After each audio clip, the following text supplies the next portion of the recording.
She lay unconscious in a ditch after being abandoned until her German Shepherd found her and did the unthinkable. The night sky stretched endlessly above Emma Winters as she stared through the small window of her basement prison. 3 days had passed since they'd taken her. 3 days of darkness, fear, and dwindling hope. Her wrists were raw from the rope that bound them, and her throat parched from screaming for help that never came. Emma had never imagined her life would come to this. At 28, she had been building a promising career as a wildlife photographer, specializing in documenting endangered species. Her recent project on wolf conservation had taken her to the remote forests of northern Montana, where she'd spent weeks tracking and photographing a pack that researchers were monitoring. The work was solitary but fulfilling, allowing her to combine her passion for photography with her love for animals. That was before 2 men in hunting gear intercepted her on a trail back to her cabin. She'd thought they were local hunters until one pulled out a gun, while the other explained they knew exactly who she was, and more importantly, who her father was. Richard Winters, wealthy real estate developer, the man who had testified against the Kovacs brothers in a federal corruption case 3 years ago, sending them to prison for a decade. Emma hadn't spoken to her father in years. Their relationship fractured after her mother's death. He had retreated into his work, and she had fled into the wilderness with her camera. Now, it seemed his enemies had found a way to hurt him through her. "Your daddy took something from us," the taller kidnapper had said, his voice unnervingly calm as they forced her into their truck. "Now we're taking something from him." Emma shifted uncomfortably on the thin mattress they'd provided, trying to ease the constant ache in her shoulders. The basement was cold and damp, with concrete walls and a single bare bulb that they turned on during their brief visits to provide food or allow her to use the primitive bathroom in the corner. The rest of the time, she sat in darkness, with only a small, high window providing any sense of day or night. During these endless hours, Emma found herself thinking constantly of Kaiser, her 3-year-old German Shepherd. They had left him behind at her cabin, probably assuming he was just another thing to be abandoned. They couldn't have known that Kaiser was more than a pet. He was her companion, protector, and the being she trusted most in the world. Emma had found Kaiser as a puppy, abandoned near a ranger station with a broken leg. The vet had suggested putting him down, citing the expensive surgery and rehabilitation he would need. But Emma had seen something in those intelligent brown eyes, a will to live, a spirit that refused to surrender. She had drained her savings for his surgeries and nursed him back to health. The slight limp that remained had never slowed him down, and he had repaid her 1,000-fold with his loyalty and protection. Now, she prayed he was safe. Had someone found him at the cabin? Was he being cared for? Or was he alone, waiting for a return that might never come? A sound at the door jolted Emma from her thoughts. The lock turned, and the shorter of her 2 kidnappers, the one they called Rado, entered carrying a paper bag and a plastic bottle of water. "Dinner time, princess," he said, tossing the bag onto the floor near her. "Enjoy the room service." Emma stared at him, summoning what little defiance she had left. "How long are you going to keep me here? Whatever you're trying to get from my father—" "That's not your concern," Rado interrupted. "Just be grateful we're feeding you. Some wanted to send your daddy pieces of you instead of ransom demands." A chill ran through Emma at his words. "He won't pay," she said, hating how her voice trembled. "We haven't spoken in years. He probably doesn't even know I'm in Montana." Rado laughed, the sound echoing harshly off the concrete walls. "Oh, he knows now. Trust me, we made sure of that." He nodded toward the bag. "Eat. Who knows when Vuk will remember to feed you next." With that, he turned and left, the heavy door slamming behind him with a terrible finality. Emma waited until his footsteps receded before crawling toward the bag. Inside, she found a cold hamburger and some fries. Despite her hunger, she took small, measured bites, knowing she needed to conserve her strength. As she ate, her mind worked furiously, searching for any possible avenue of escape. The kidnappers had been cautious, never revealing their location or leaving anything she could use as a weapon. The only potential weakness was the small window, but it was too high to reach, and even if she could, it was barely wide enough to fit her arm through.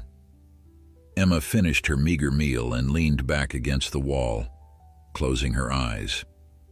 In the darkness behind her eyelids, she saw Kaiser's face, his alert ears, intelligent eyes, and the way his head tilted when she spoke to him.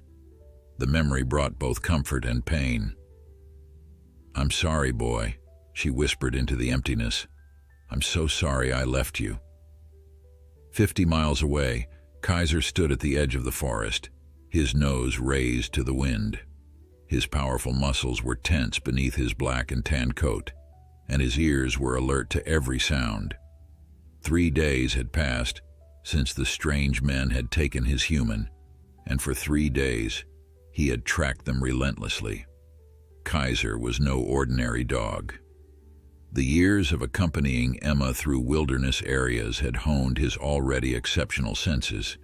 He had learned to track wildlife for her photography, to move silently through forests to alert her to the presence of bears or other predators. Now he was using every skill to find the one person who mattered most to him. The first night he had tried to follow the truck immediately, running until his lungs burned and his injured legs screamed in protest. But the vehicle had been too fast, disappearing down the mountain roads. Exhausted and desperate, he had returned to their cabin, where Emma's scent was strongest. There he had found something useful, a sock that one of the men had dropped in the struggle. Kaiser had memorized that scent, letting it burn into his consciousness alongside the scent of fear that had emanated from Emma during the abduction. With these olfactory guides, Kaiser had set out again at dawn, following roads until the truck's trail disappeared on the highway. Then he had done something remarkable. He had begun methodically quartering the area, moving in ever-widening circles, checking every side road and trail for any trace of Emma or her captors. Now, standing at the edge of the tree line, Kaiser had picked up a promising trail. The wind had carried a familiar scent, the man's sock, the same odor he had detected at several points along his journey. It was faint but unmistakable, and it was coming from a small, isolated cabin about half a mile ahead. Kaiser's instincts told him to rush forward, to find Emma and protect her, as he had been trained to do.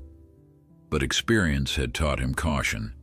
The men who had taken her had weapons. He had seen the gun, had smelled the oil and metal. A direct approach would only get him killed, and then he would be of no use to Emma. So he waited, watching the cabin as dusk settled over the landscape. He would observe, plan, and when the moment was right, he would act.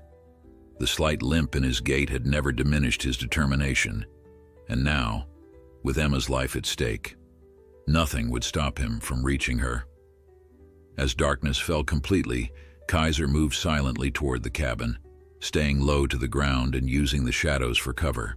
His heart raced with a singular purpose: find Emma, protect Emma, bring Emma home. In her basement prison, Emma drifted in and out of a troubled sleep, unaware that her most faithful companion was drawing nearer with each passing moment, defying the odds to change her fate. The first light of dawn filtered through the small basement window, casting weak shadows across Emma's huddled form.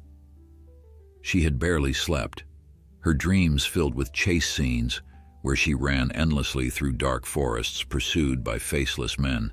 The cold had seeped into her bones during the night, and she curled tighter, trying to preserve what little warmth her body generated. A distant sound penetrated her haze of exhaustion, a door opening and closing, followed by raised voices. Her captors were arguing. Emma strained to hear their words, hoping for any information that might help her. "Saying we should move her," Rado was saying, his voice tense, Someone was asking questions in town. "We're not moving anything until we get the money," Vuk responded, his tone dismissive. "2 more days. The old man transfers the cash, and then we decide what to do with her." "And if he doesn't pay?" A pause, then Vuk's chilling response. "Then we send him a message he won't forget." Emma's blood ran cold.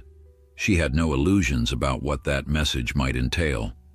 Despite what she had told Rado, she knew her father would pay. His sense of responsibility would demand it, even if their relationship had disintegrated years ago.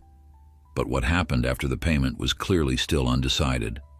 Outside, Kaiser had spent the night observing the cabin. He had circled it multiple times, noting the entrances and exits and the comings and goings of the 2 men inside. Most importantly, he had caught Emma's scent, faint but unmistakable, coming from what appeared to be a basement window set close to the ground on the cabin's north side. The discovery had nearly broken his careful restraint. Every instinct had urged him to scratch at the window, to bark and let Emma know he was there, but years of training had tempered his reactions. Kaiser knew that alerting the men would endanger both himself and Emma, so he had continued his surveillance, waiting for the right moment to act. Now, as the argument inside grew more heated, Kaiser saw his opportunity. Vuk stormed out of the cabin, slamming the door behind him.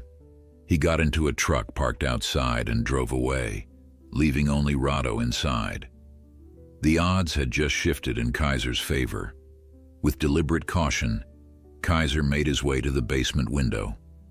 The opening was small, but if he could somehow enlarge it or find another way in, he might reach Emma.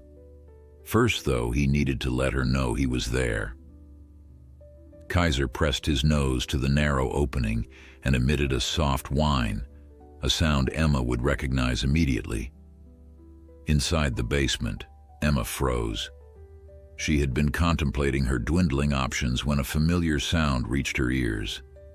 At first, she thought she had imagined it, a product of desperation and exhaustion.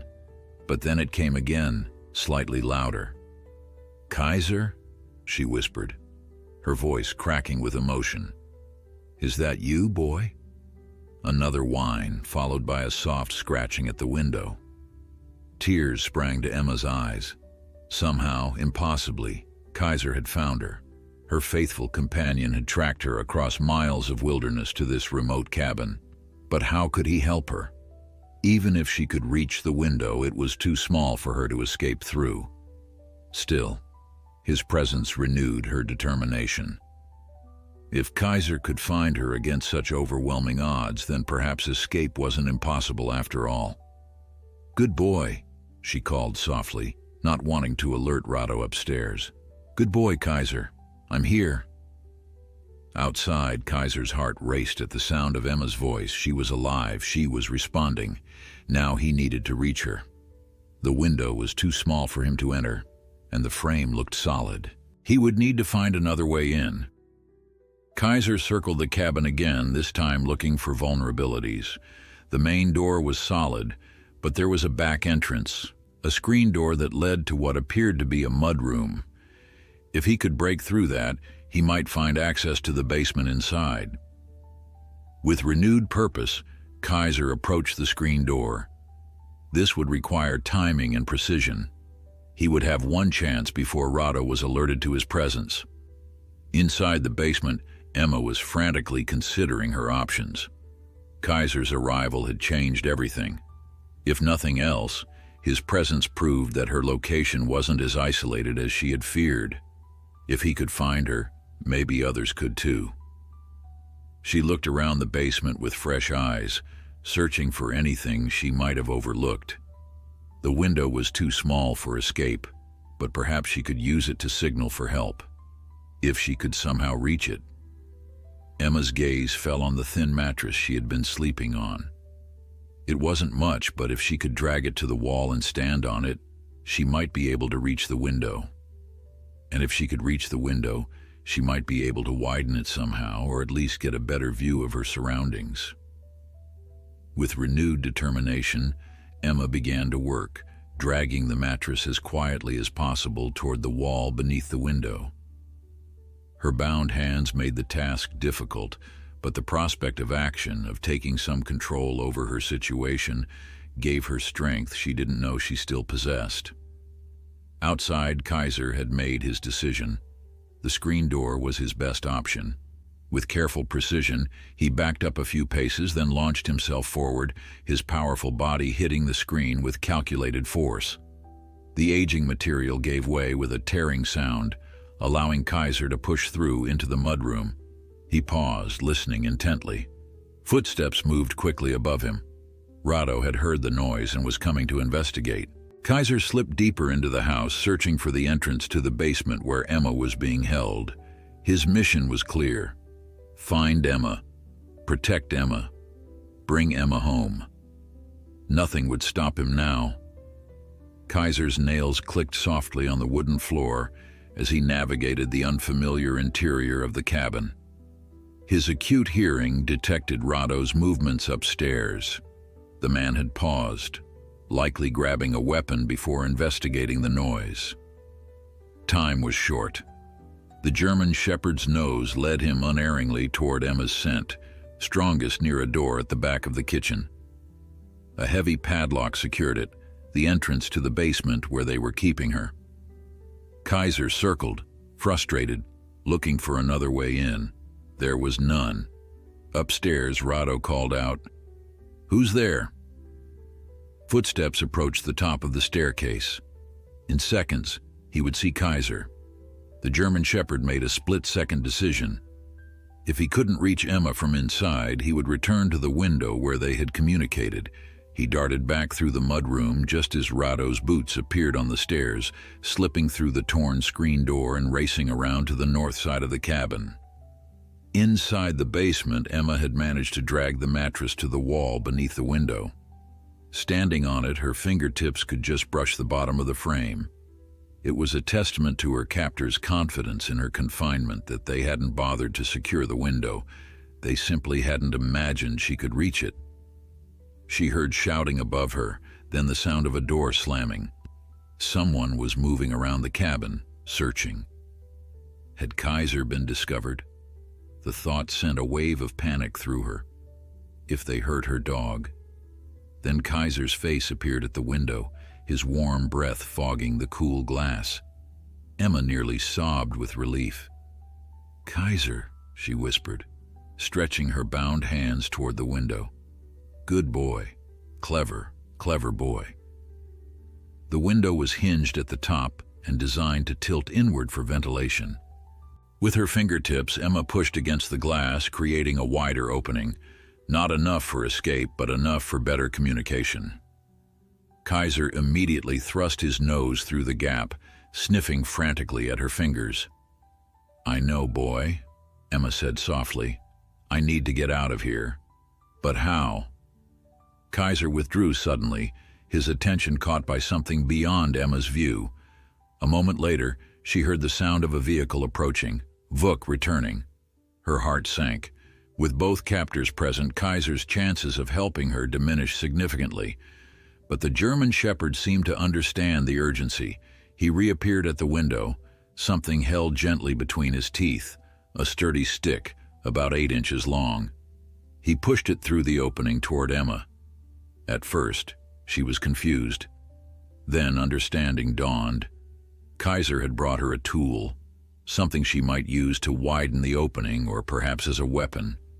Years of working together in the wilderness had forged a bond between them that transcended ordinary pet-owner relationships. He was trying to solve the problem, just as he had countless times when they faced challenges during their outdoor adventures. Emma took the stick, her mind racing. "Smart boy," she whispered. "Now go hide. Please, Kaiser, hide until dark. They'll kill you if they find you."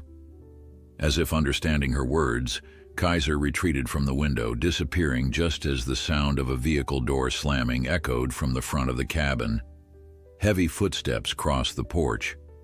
Emma quickly pushed the window back to its original position and slid off the mattress, concealing the stick beneath it. She had just settled back into her original position when the basement door opened and Vuk descended the stairs. "Well, look who's still here," he said, his voice casual but his eyes sharp, scanning the basement for anything amiss. "Thought maybe you'd grown wings and flown away when I heard about our little security breach." Emma kept her expression neutral, though her heart was pounding. "What are you talking about?" "Someone or something tore through our back screen," Vuk said, moving closer to study her face. "Rado thinks it was a bear. I'm not so sure." He squatted down to her eye level, his gaze intense. "You wouldn't know anything about that, would you?" Emma met his stare, channeling years of facing down unpredictable wildlife. "How would I? I've been locked in here for days." Vuk studied her for a long moment, then abruptly stood. "Your daddy's being difficult. Wants proof of life before he transfers the money."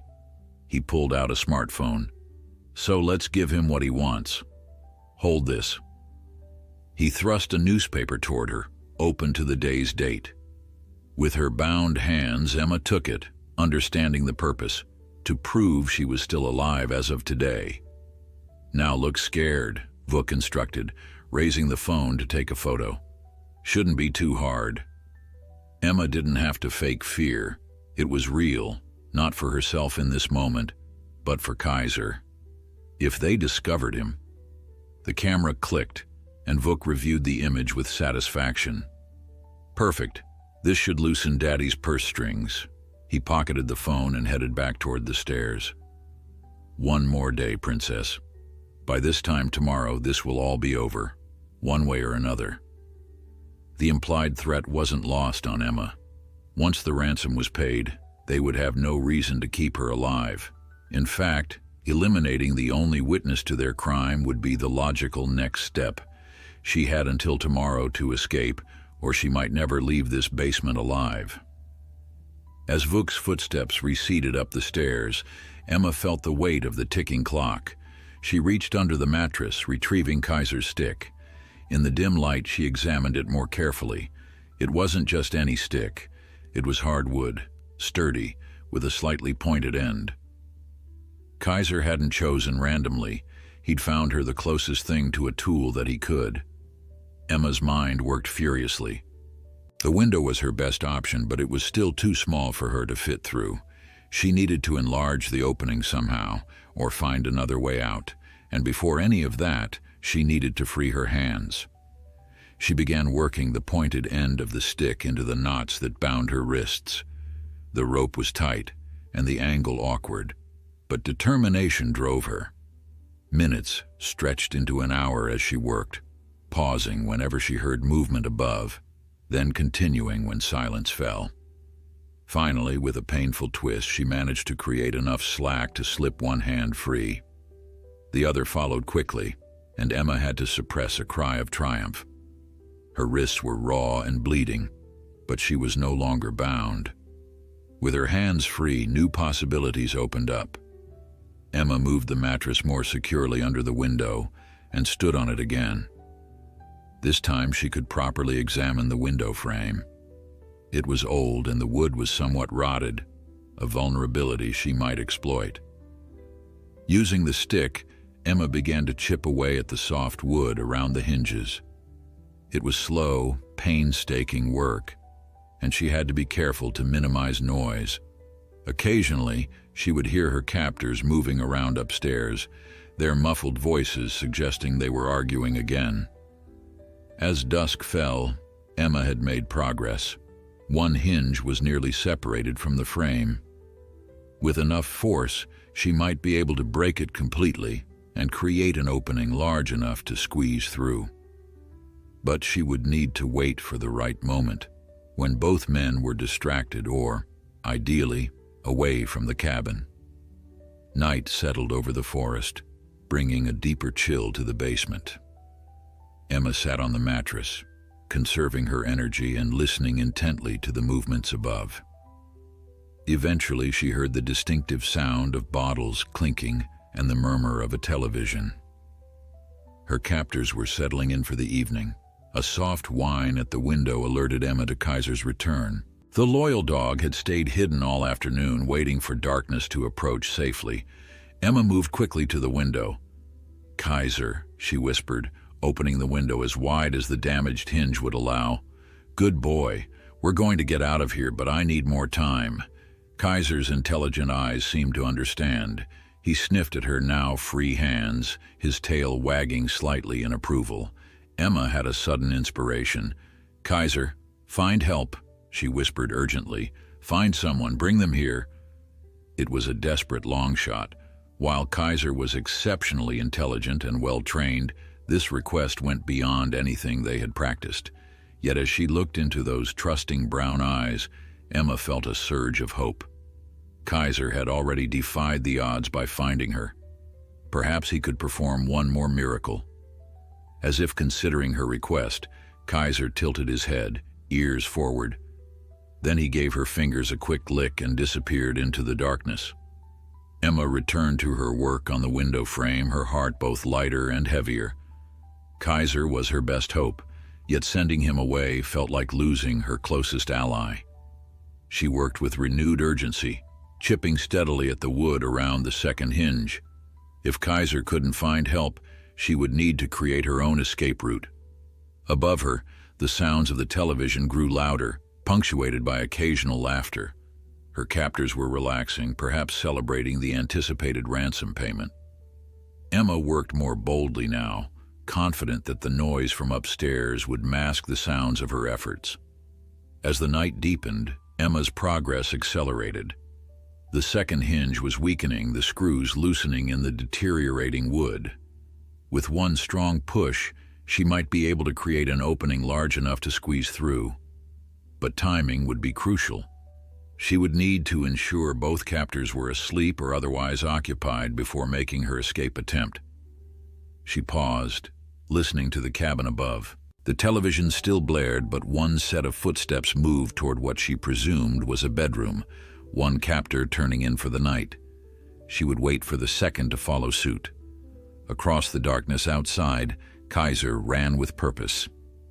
Emma's command, "Find help," echoed in his mind, driving him forward despite his exhaustion and the pain in his old injury. The loyal German shepherd had understood more than Emma might have realized. In their years together, he had learned to associate certain words with specific actions. Help was one of those words. Kaiser knew what he was looking for: people, other humans who might come to Emma's aid, and he knew exactly where to start looking. With unwavering determination, he set course for the nearest sign of civilization he had passed during his journey to find Emma, a small cluster of cabins he had detected about 3 miles from where she was being held. There, he might find the help she so desperately needed before dawn brought the end of her captor's ultimatum. The race against time had begun, and Kaiser's powerful legs carried him swiftly through the moonlit forest, his mission clear: find help, save Emma, bring her home. Kaiser's paws pounded the forest floor rhythmically, his breath forming small clouds in the cool night air. Despite his exhaustion and the persistent ache in his previously injured leg, he maintained a steady pace. The cluster of cabins he had detected earlier was his destination, his only hope of finding help for Emma. The German shepherd's exceptional memory guided him through the darkness.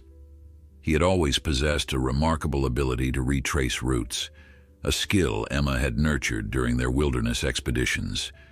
Now, that ability might save her life. As Kaiser crested a small rise, his keen eyes detected lights in the distance, warm yellow glows against the black canvas of night. The cabins were closer than he had estimated. With renewed energy, he pushed forward, the memory of Emma's desperate face at the basement window driving him onward. Upon reaching the perimeter of the small settlement, Kaiser slowed, his training kicking in. These were strangers, and strangers could be dangerous. He needed to choose carefully who to approach. There were 3 cabins arranged in a loose semicircle, with a shared parking area in the center. 2 were dark, their occupants presumably asleep. The third, The one farthest to the right still showed lights in the windows, and Kaiser could hear the murmur of human voices from within. Approaching cautiously, Kaiser sniffed at the vehicles parked outside. One in particular caught his attention, a rugged SUV with distinctive markings on the door. Even in the darkness, Kaiser could make out the emblem, Forest Service. His years with Emma had taught him that rangers were allies, people who helped when there was trouble in the wilderness. Decision made, Kaiser approached the lit cabin and began to bark, not aggressively, but with the urgent, repetitive pattern Emma had taught him to use when he needed to alert her to something important. Inside the cabin, Ranger Mike Sullivan looked up from his paperwork, startled by the sudden barking outside. "What the hell?" he muttered, setting down his coffee mug.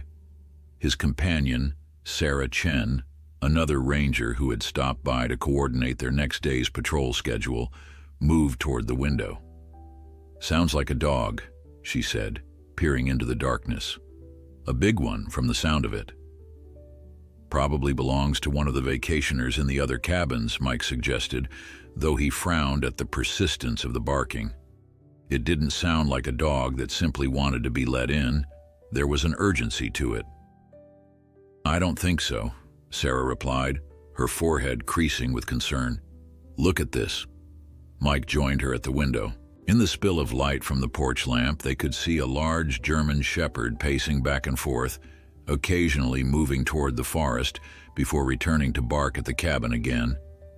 "He looks like he's trying to get us to follow him," Sarah said, her voice dropping with realization, "like in those old movies." "Or he's just a lost dog," Mike countered, though without much conviction. There was something deliberate about the animal's behavior that tugged at his instincts. 20 years as a forest ranger had taught him to trust those instincts. Sarah was already reaching for her jacket. Only one way to find out. Together, they stepped onto the porch.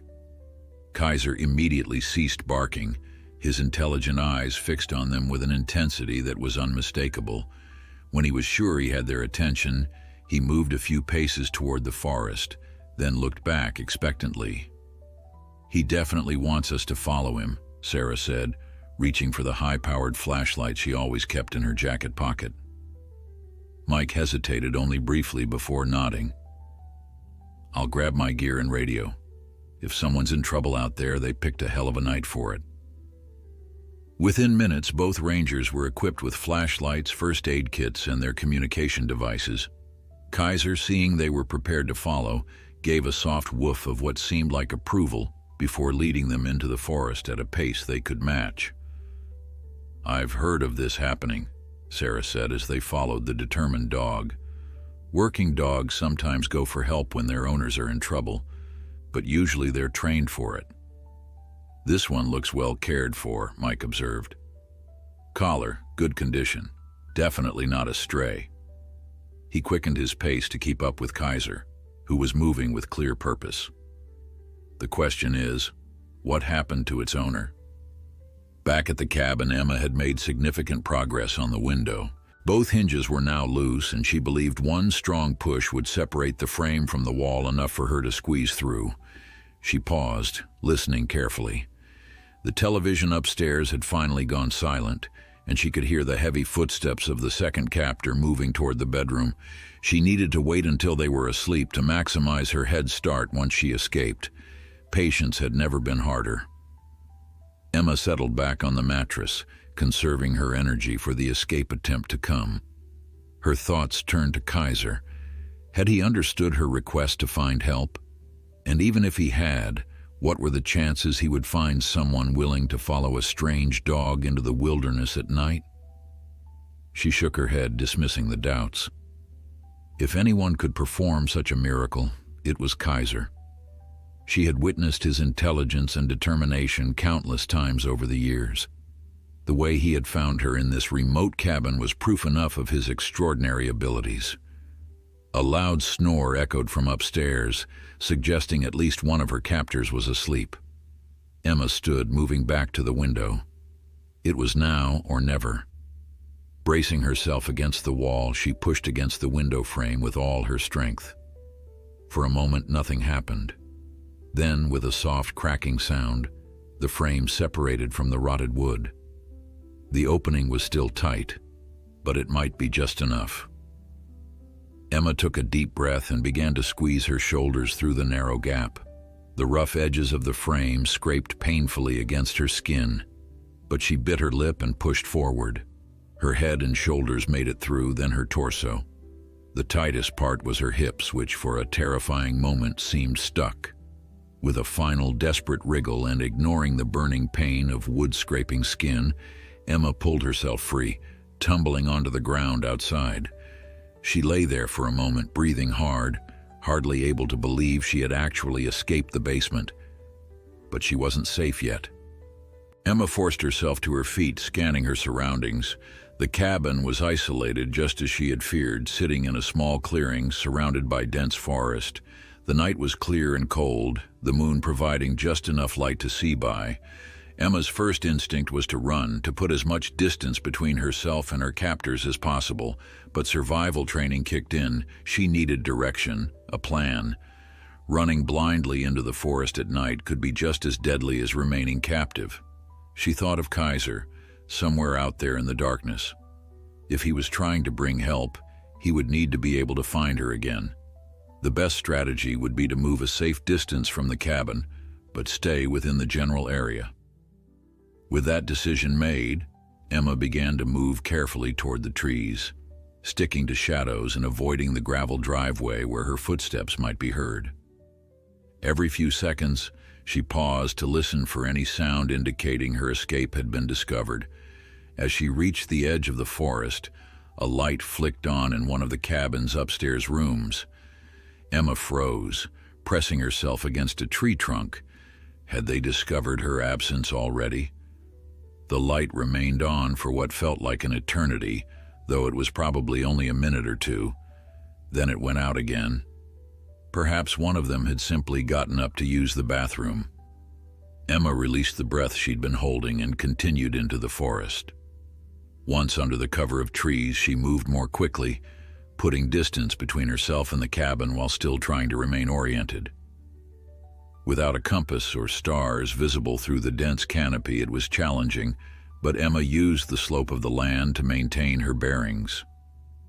After about 20 minutes of steady movement, Emma found a fallen log and sat down, needing to rest and assess her situation. She was free, but far from safe. She was in the wilderness at night without supplies, proper clothing, or any means of communication. And soon her captors would discover her absence and come looking for her, probably with guns. The reality of her situation was daunting, but Emma refused to surrender to despair. She had survived 3 days in captivity. She had managed to escape. And most importantly, she had Kaiser out there somewhere, potentially bringing help. Emma stood up, determined to keep moving. She would find a defensible position, somewhere she could see anyone approaching, and wait for either dawn or Kaiser's return, whichever came first. As she navigated through the dark forest, Emma whispered a silent prayer for her faithful companion. "Find help, Kaiser. Please find help." Miles away, Kaiser was doing exactly that. The German shepherd continued to lead the 2 forest rangers through the night, his pace urgent but careful, ensuring they could follow. Occasionally he would stop and look back, making sure they were still behind him. "This dog knows exactly where he's going," Sarah observed, impressed by the animal's focus. "Whatever's happening, it's not a wild goose chase." Mike nodded grimly. "Let's just hope we're not too late when we get there." Kaiser's ears perked forward, catching a familiar scent on the breeze. Emma. His pace quickened. They were getting closer to where he had left her. But would she still be there? Or would they find only an empty basement in a cabin inhabited by dangerous men? The German shepherd pushed on, leading the rangers toward the place where the most important person in his world was fighting for survival. Behind him, Mike radioed their position to dispatch, requesting backup. Something about the dog's urgency had convinced him this was a serious situation. Kaiser's mission was nearing its climax, but the night's dangers were far from over. Vuk jolted awake, his instincts firing warning signals before his conscious mind could identify what had disturbed him. He lay still for a moment, listening. The cabin was quiet, too quiet. Something was missing. He swung his legs over the side of the bed and reached for his phone to check the time, 3:17 a.m. Rado's snores rumbled from the next room, but that wasn't what had awakened him. There was another sound he'd grown accustomed to over the past 3 days, the occasional creak of movement from the basement below. Now, that sound was absent. Unease prickling at the back of his neck, Vuk grabbed his gun from the nightstand and moved toward the basement door. He flicked on the stairwell light and descended slowly, already sensing what he would find. The basement was empty. Son of a bitch! Vuk's roar echoed off the concrete walls as he stared at the damaged window frame. He stormed up the stairs, pounding on Rado's door. "Get up, the girl's gone!" Rado emerged bleary-eyed, but the sight of Vuk's fury quickly sobered him. "What?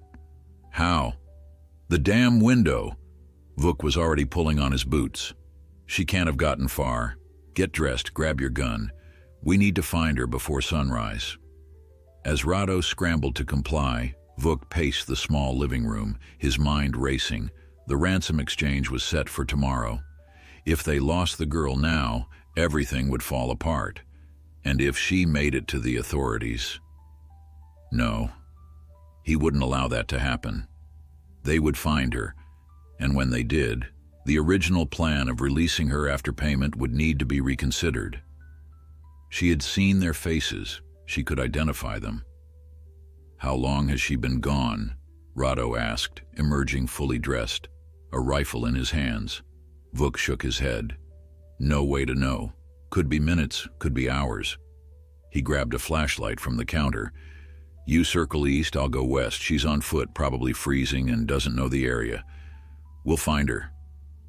Together, they stepped onto the porch, scanning the darkness with powerful flashlight beams. The night was clear and cold, the forest floor covered with a thin layer of frost that crunched under their boots. "Look," Rado pointed to a faint disturbance in the frost near the edge of the clearing. "Tracks. She went this way." Vuk nodded grimly. "Good. You follow those. I'll circle around in case she changes direction. If you find her..." He didn't need to finish the sentence. Rado understood. If they found Emma Winters now, the ending wouldn't be happy for her. The two men separated, each following a different path into the dark forest, unaware that help for their escaped captive was already on the way. Half a mile away, Emma had found temporary shelter in a dense thicket of young pines.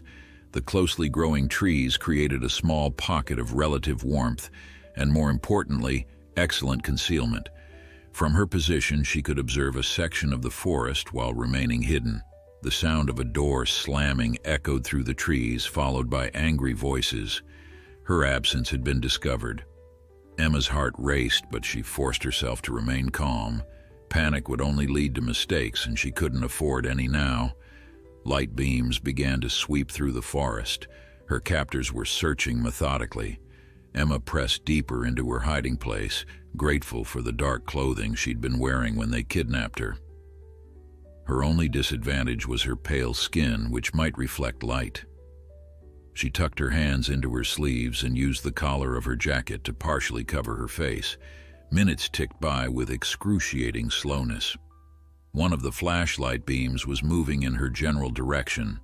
Emma held her breath as the light swept back and forth, coming closer with each pass. She could now make out a figure behind it. Rado, the shorter of her two captors, rifle clearly visible in his free hand. He was following her tracks, she realized with a sinking feeling. In her initial flight from the cabin, she hadn't been careful enough to conceal her trail. The frost on the ground was betraying her. Rado paused about 30 yards from her hiding place, shining his light directly on a section of disturbed ground. He was getting closer. Soon he would reach the point where she had realized her mistake and started walking on rocks and fallen logs to minimize her trail. But would that be enough to throw him off?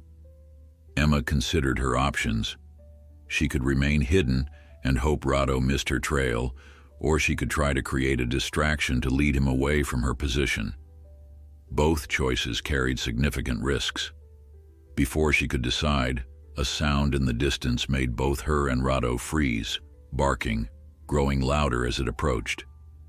Kaiser's unmistakable bark, and he wasn't alone. Other voices called out, human voices that didn't belong to her captors. Kaiser had done it. He had found help. Rado clearly heard it too. He hesitated, then spoke urgently into what Emma assumed was a two-way radio. "Vuk, someone's coming. Dog barking sounds like people with it."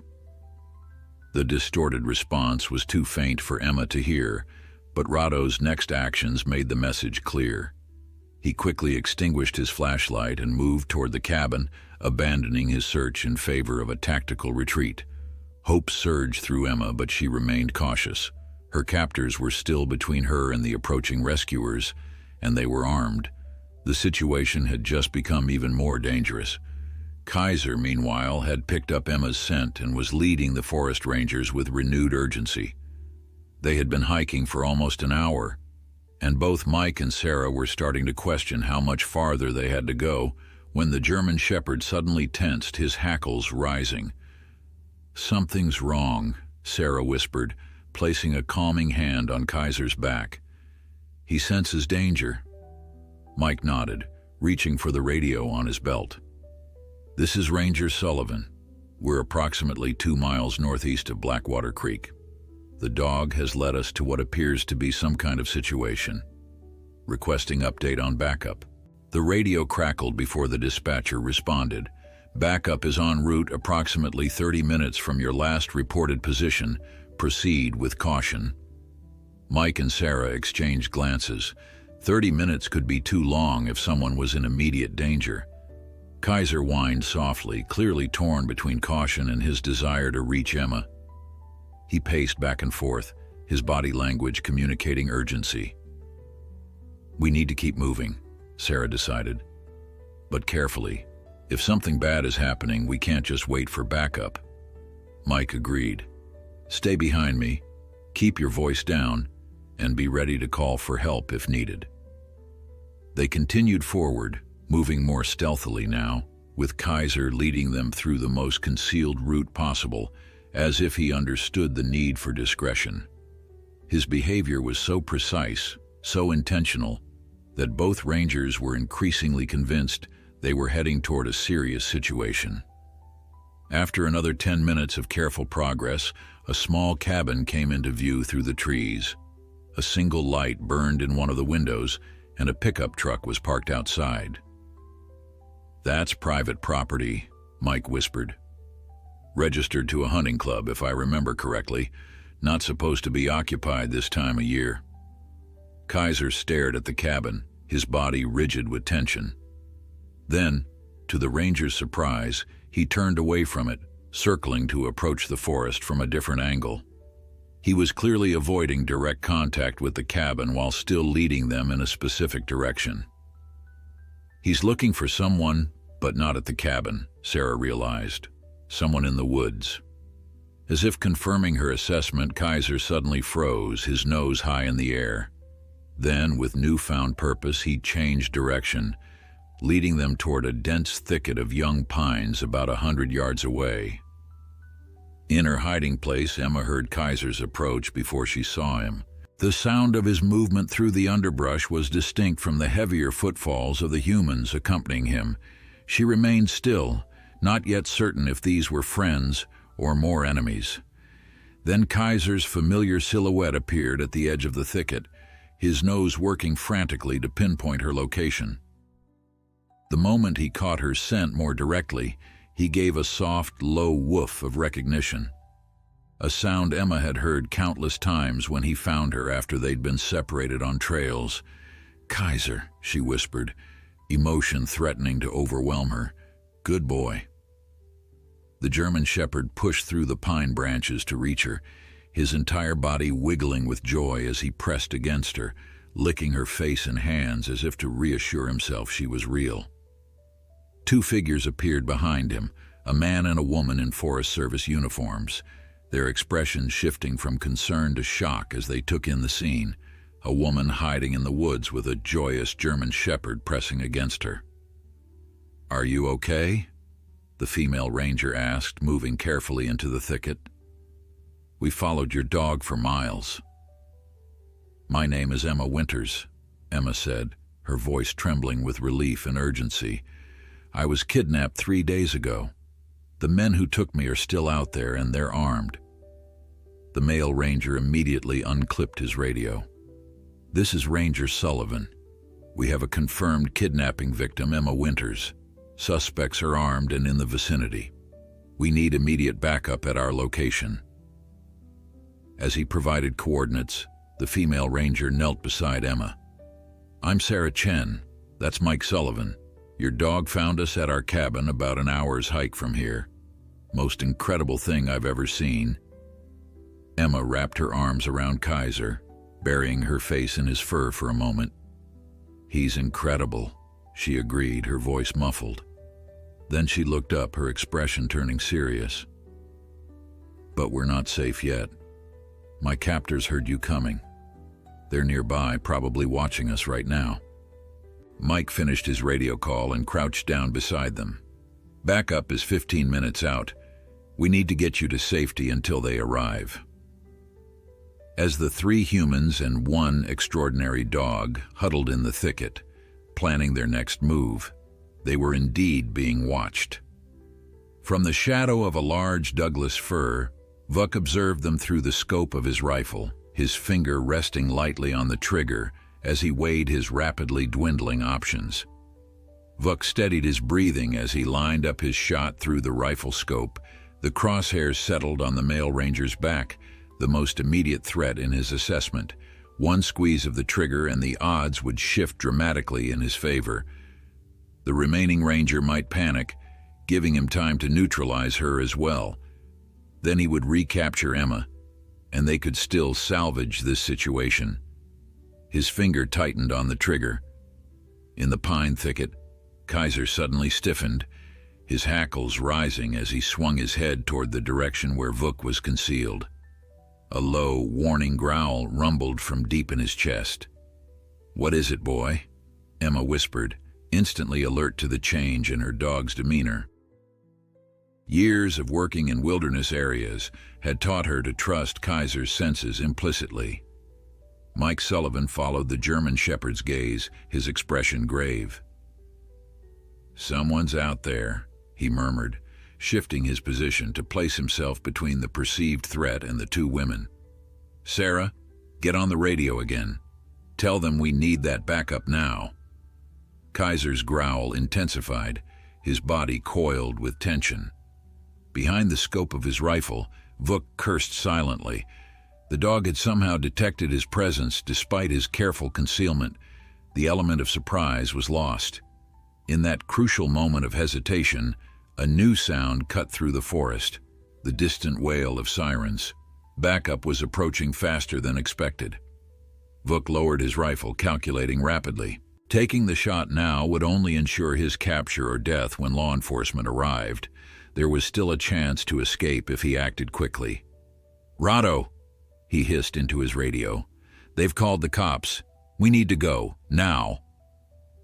From his position on the other side of the clearing, Rado responded with panic in his voice. "Go where? They'll have the roads blocked." "The old logging road behind the cabin," Vuk replied tersely. "It connects to the county highway eventually. It's our only chance. Meet me at the truck in 2 minutes." He took one last look at Emma and her rescuers through the scope, bitter rage coursing through him. The girl who was supposed to be their ticket to a big payday had somehow turned the tables, aided by a dog that should never have been able to find her, much less bring help. It defied logic, but Vuk was nothing if not a survivor. He melted back into the forest, moving swiftly toward the cabin. The job had gone bad. It was time to cut losses and disappear. In the thicket, Kaiser's growl subsided and his posture relaxed slightly.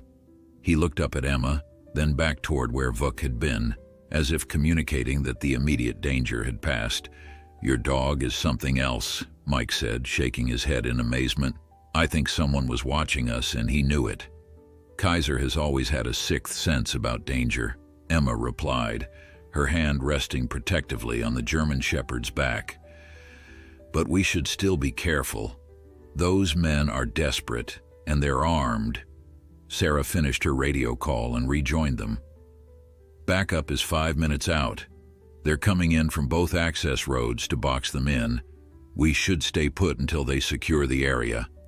A sudden flurry of activity from the direction of the cabin caught their attention. The sound of a vehicle engine starting, followed by the crunch of tires on gravel. Kaiser's ears perked up and he looked to Emma, clearly seeking direction. They're running, Mike said, peering cautiously through the pine branches, taking some kind of back route out. Emma felt a surge of panic. If her captors escaped, they might never be caught. After what they had put her through, after threatening her life, the thought of them getting away was unbearable. Can we follow them? She asked, already knowing the answer. Mike shook his head firmly. Absolutely not. They're armed and desperate.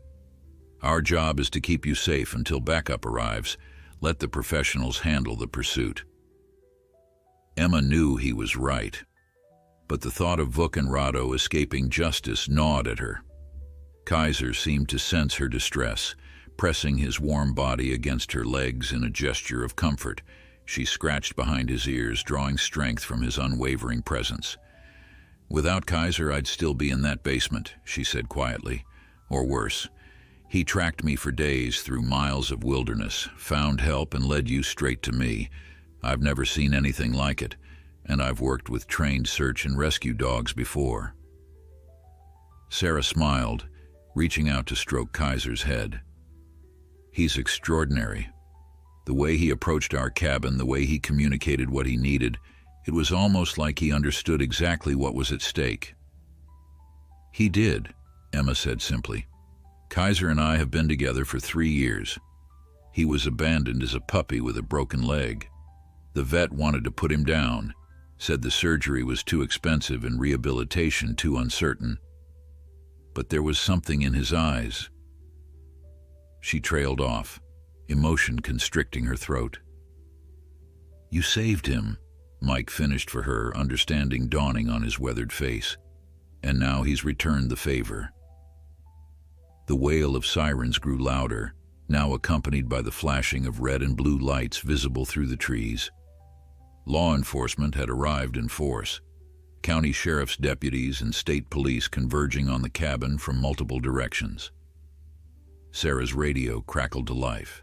Rangers, this is Sheriff Dawson. We've secured the cabin. What's your position? Sarah provided their location, and minutes later, a team of officers approached the thicket, weapons ready but lowered when they saw the Rangers' uniforms. Ms. Winters? A tall, gray-haired man in a sheriff's uniform stepped forward. I'm Sheriff Robert Dawson. You're safe now. Emma nodded, rising to her feet with Kaiser pressed against her side. The men who took me. We've got roadblocks on all the main routes, the sheriff assured her. If they're using back roads, they won't get far. We've got a helicopter coming in to assist with the search. As they walked out of the forest toward the waiting emergency vehicles, Emma felt the adrenaline that had sustained her begin to ebb, leaving exhaustion in its wake. Kaiser stayed glued to her side, matching his pace to hers, occasionally looking up with concerned eyes when she stumbled. At the edge of the clearing, Emma paused, taking in the scene. The cabin that had been her prison was now swarming with law enforcement. Evidence technicians moved in and out, documenting everything. The basement window through which she had escaped was being photographed, her desperate bid for freedom now preserved as evidence.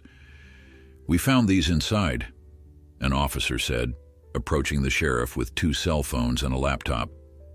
Looks like they were planning to demand ransom. There are communications with someone about a payment. The sheriff nodded grimly. We'll need to contact the father, Rich Winters, the real estate developer, right? Emma stiffened at the mention of her father. Yes, she confirmed, her voice distant, though we haven't spoken in years. Well, he's been moving heaven and earth trying to find you for the past 3 days, the sheriff replied, his expression softening. Had private investigators combing the state offering rewards, man's been frantic.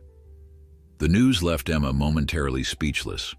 Despite their estrangement, her father had been searching for her. For some reason, that detail made her eyes fill with tears when even her ordeal had not broken her composure. Kaiser whined softly, pressing his head against her hand. Emma knelt beside him, wrapping her arms around his strong neck and burying her face in his fur, no longer caring who saw her cry. "Thank you," she whispered, the words meant only for him. "Thank you for finding me, for not giving up." An EMT approached cautiously. "Ms. Winters, we should get you checked out. You've been through a lot, and we need to treat those cuts and abrasions." Emma nodded, rising again but keeping one hand on Kaiser. "He comes with me," she said, a statement rather than a question. The EMT looked uncertainly at the sheriff, who nodded. "Let the dog ride with her. After what he did to find her, I don't think anyone's going to be separating them anytime soon." As Emma was helped into the back of the ambulance, Kaiser jumped in beside her, settling on the floor near the stretcher where he could maintain contact with her. The EMT worked around him, checking Emma's vital signs and cleaning the cuts she had sustained squeezing through the window. Through the open ambulance doors, Emma could see the forest rangers speaking with the sheriff, no doubt recounting Kaiser's remarkable actions. Further away, officers were combing the surrounding area, searching for any sign of which direction Vuk and Rado had fled. The thought of her captors still at large sent a chill through her, despite the warmth of the ambulance and the comforting presence of Kaiser. They had threatened her life. They had planned to kill her once they got their money. And now, they were desperate fugitives with nothing to lose. "They'll catch them," the EMT said, noticing her expression. "Those guys won't get far, not with every law enforcement agency in the state looking for them." Emma nodded, wanting to believe him. She closed her eyes, suddenly overwhelmed by exhaustion. Kaiser's head rested against her arm, his warmth and steady presence the anchor that had kept her sane through this nightmare. As the ambulance doors closed and the vehicle began moving toward the nearest hospital, Emma drifted into an uneasy sleep, one hand still tangled in Kaiser's fur. The immediate danger had passed, but deep down, she knew this ordeal wasn't over yet. Not while Vuk and Rado remained free. The fluorescent lights of North Montana Regional Hospital cast a harsh glow over Emma's bandaged arms. 6 hours had passed since her rescue, and the adrenaline had long since faded, leaving her body aching from the ordeal. The doctor had treated her wounds, mostly abrasions from squeezing through the window along with rope burns on her wrists, and declared her physically stable despite dehydration and exhaustion. Kaiser lay on a blanket beside her bed, a special exception granted after the hospital administrator heard the remarkable story of the rescue. The German shepherd's eyes rarely left Emma's face, as if he feared she might disappear again if he looked away. A soft knock on the door drew their attention. A nurse poked her head in. "Ms. Winters, there's someone here to see you. He says he's your father." Emma's heart constricted. She hadn't seen Richard Winters in nearly 3 years, not since her mother's funeral, when their grief had manifested in anger rather than comfort. Their last conversation had been a bitter argument about her choice to pursue wildlife photography rather than join the family business. Emma hesitated, then nodded. "Yes, it's okay. He can come in." Kaiser sensed her tension, rising to sit alert beside the bed, his eyes fixed on the door. He didn't growl, but his posture made it clear he would tolerate no threat to Emma, no matter who entered. The door swung open and Richard Winters stepped into the room. He looked older than Emma remembered, his once dark hair now heavily streaked with gray, deep lines etched around his eyes and mouth. He wore the same expensive suit she had always associated with him, but it hung loosely on his frame, as if he had lost weight rapidly. "Emma," he said, his voice cracking slightly. He took a step forward, then faltered, uncertainty evident in his expression. "Dad," she replied, equally uncertain. Kaiser watched the newcomer intently, looking back and forth between father and daughter, reading their body language. After a moment, he relaxed slightly, though he remained vigilant. Richard's gaze dropped to the German shepherd. "Is this him? The dog that found you?" Emma nodded, reaching down to place her hand on Kaiser's head. "This is Kaiser. He tracked me for miles, found Forest Service rangers, and led them back to me. The sheriff called it a miracle. The doctor said I probably wouldn't have lasted another day in that basement." Richard moved closer, his eyes never leaving Kaiser. "May I?" he asked, gesturing toward the dog. "It's up to him," Emma replied. "He's very protective right now." To her surprise, Kaiser stretched his neck forward, sniffing Richard's extended hand. After a moment's consideration, he allowed Emma's father to stroke his head. "Thank you," Richard whispered to the dog, his voice thick with emotion. "Thank you for bringing her back." The simple sincerity of those words broke something inside Emma. Tears she had been holding back began to flow freely. "Dad, Richard closed the distance between them and carefully embraced his daughter, mindful of her injuries. "I thought I'd lost you," he said, his shoulders shaking slightly. "When those men contacted me with their demands, showing pictures of you tied up in that basement. I've never been so terrified in my life." Emma tentatively returned the embrace, feeling the fragile reconnection between them. "I didn't think you'd even know I was missing," she admitted. "I've been so isolated with my work." Richard pulled back, his expression pained. "Emma, just because we haven't spoken doesn't mean I stopped caring.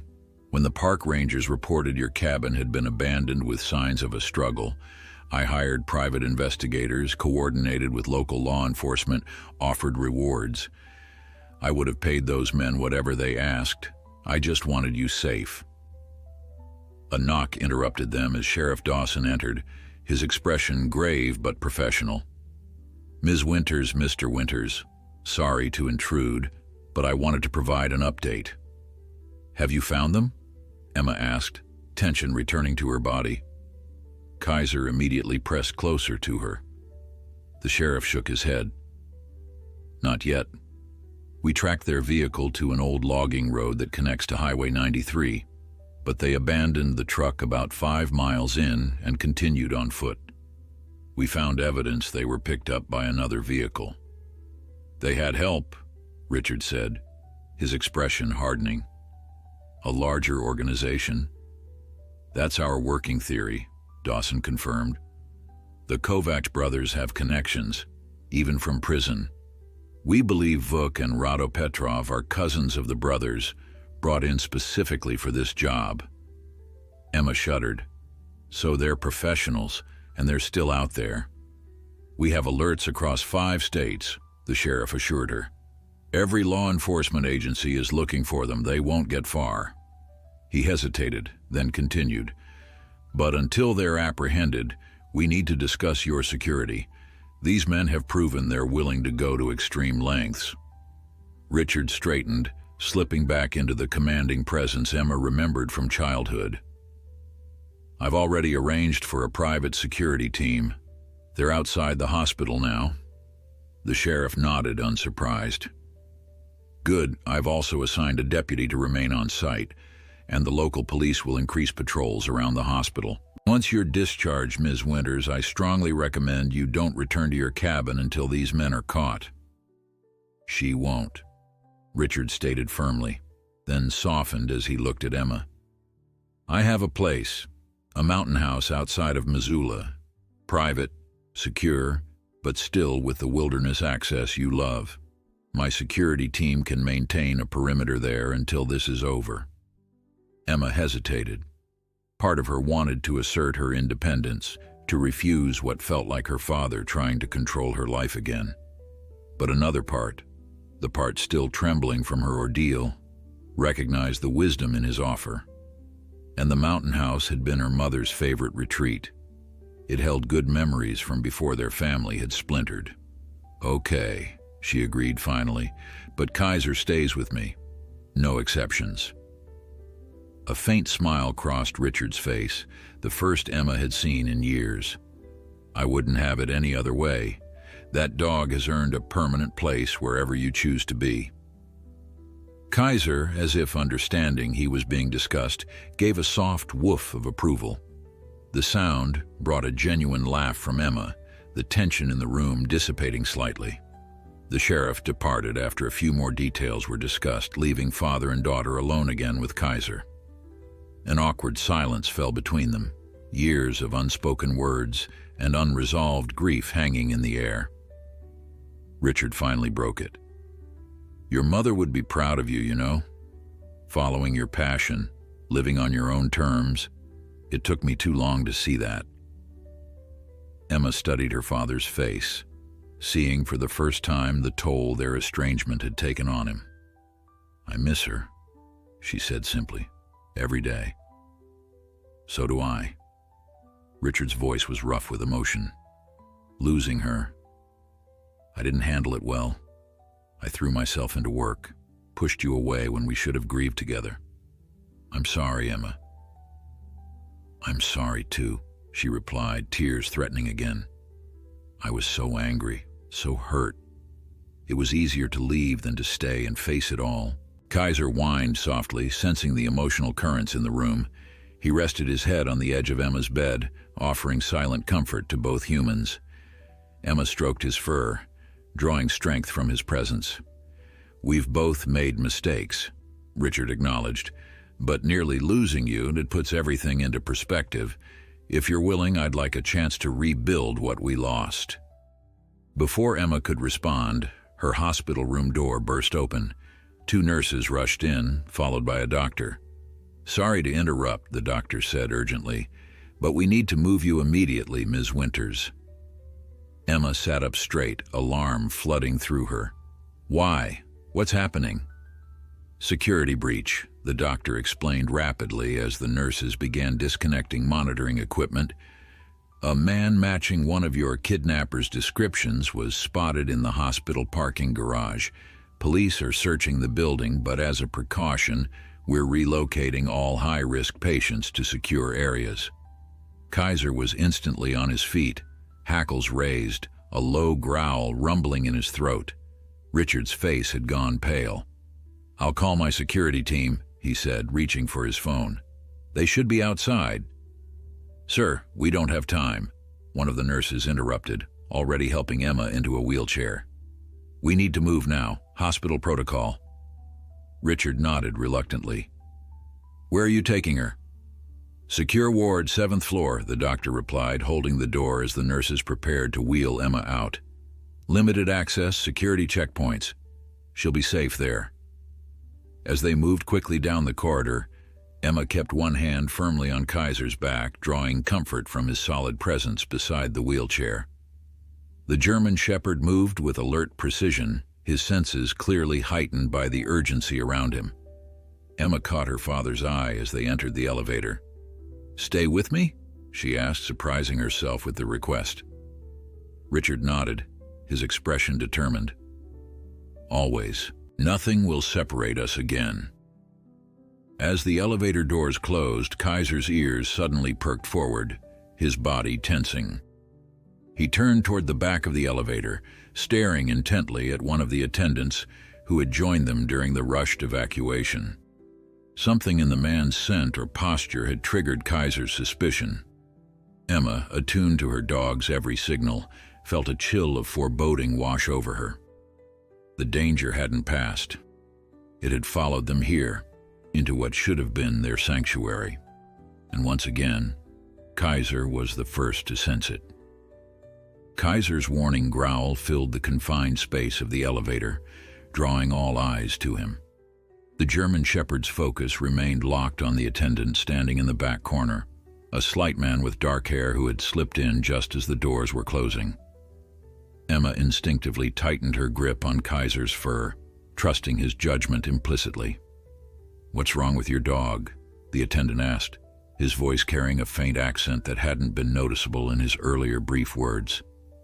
Richard stepped closer to Emma's wheelchair, positioning himself between her and the suspicious man. "That's a highly trained service animal," he stated, his tone deliberately casual while his eyes assessed the situation. "He doesn't normally react like this without reason."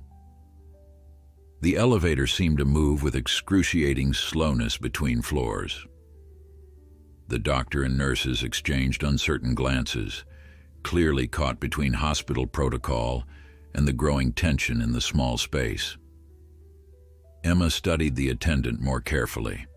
He wore the same light blue scrubs as other hospital staff, but now that she was looking more closely, she noticed the badge clipped to his pocket was flipped backward, concealing the photo and name. His posture had changed too.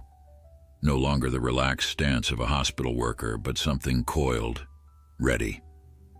Kaiser's growl deepened, his body shifting subtly to place himself more firmly between Emma and the perceived threat. The attendant's hand moved slowly toward his pocket. "That's not hospital staff," Emma said suddenly, her voice stronger than she expected. "Kaiser knows." Everything happened at once. The attendant lunged forward, pulling something from his pocket. A syringe, Emma realized with horror. Richard moved to intercept him, but in the cramped space of the elevator, he didn't have room to maneuver effectively.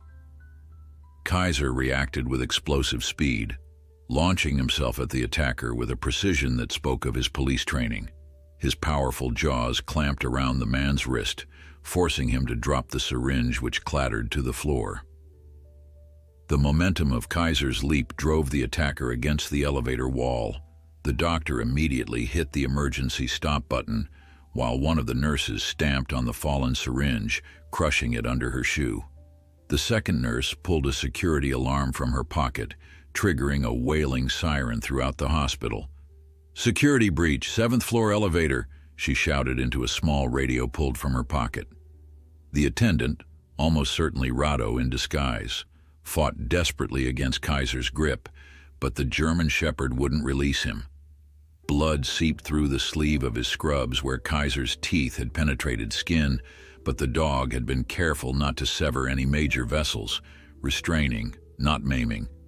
"Call him off," Rado screamed, his accent now pronounced in his panic. "Call off the dog." "Not a chance," Emma replied coldly, memories of her days in the basement flooding back. "Kaiser, hold." The German Shepherd maintained his grip, a low growl continuing to rumble through his chest. Richard had recovered from his initial surprise and now stood protectively in front of Emma's wheelchair, his expression a mixture of rage and determination. The elevator doors were forced open from outside, revealing a team of security officers with weapons drawn, accompanied by 2 sheriff's deputies. "We have an intruder," the doctor explained rapidly. "The dog apprehended him. He had a syringe, attempted to attack the patient." "That's Rado Petrov," Emma confirmed, pointing at the restrained attacker. "One of the men who kidnapped me." A deputy stepped forward, handcuffs ready. "We'll take it from here. Ma'am, can you call off your dog?" Emma nodded. "Kaiser, release." Immediately, Kaiser released his grip and backed away, returning to Emma's side but keeping his attention focused on Rado, ready to intervene again if necessary. As the deputies handcuffed the bleeding Petrov, Emma reached down to stroke Kaiser's head. "Good boy," she whispered, her voice shaking now that the immediate danger had passed. "The best boy." Security personnel quickly escorted them to the secure wing where a team of doctors was waiting. Emma was wheeled into a private room with reinforced doors and security cameras. Kaiser never left her side, and Richard remained close as well, his face still pale from the confrontation. "Are you all right?" he asked Emma once they were alone, the medical staff having briefly stepped out to confer with security. Emma nodded, though her hands trembled slightly in her lap. "Thanks to Kaiser. Again." She looked down at the German Shepherd, who had resumed his watchful position beside her wheelchair. "That's twice now he's saved my life." Richard knelt to be at eye level with the dog, genuine respect in his expression. "I don't know how to thank you," he said quietly to Kaiser. "Most humans wouldn't have shown that kind of courage or loyalty." Kaiser met Richard's gaze steadily, then looked back at Emma, as if to say his actions needed no thanks. Protecting her was simply what he was meant to do. A knock at the door announced Sheriff Dawson's arrival. The lawman's expression was grim but satisfied as he entered. "Rado Petrov is in custody," he confirmed. "The syringe contained a lethal dose of potassium chloride, would have stopped your heart and looked like natural causes. He had a fake ID that got him past the initial security checkpoint."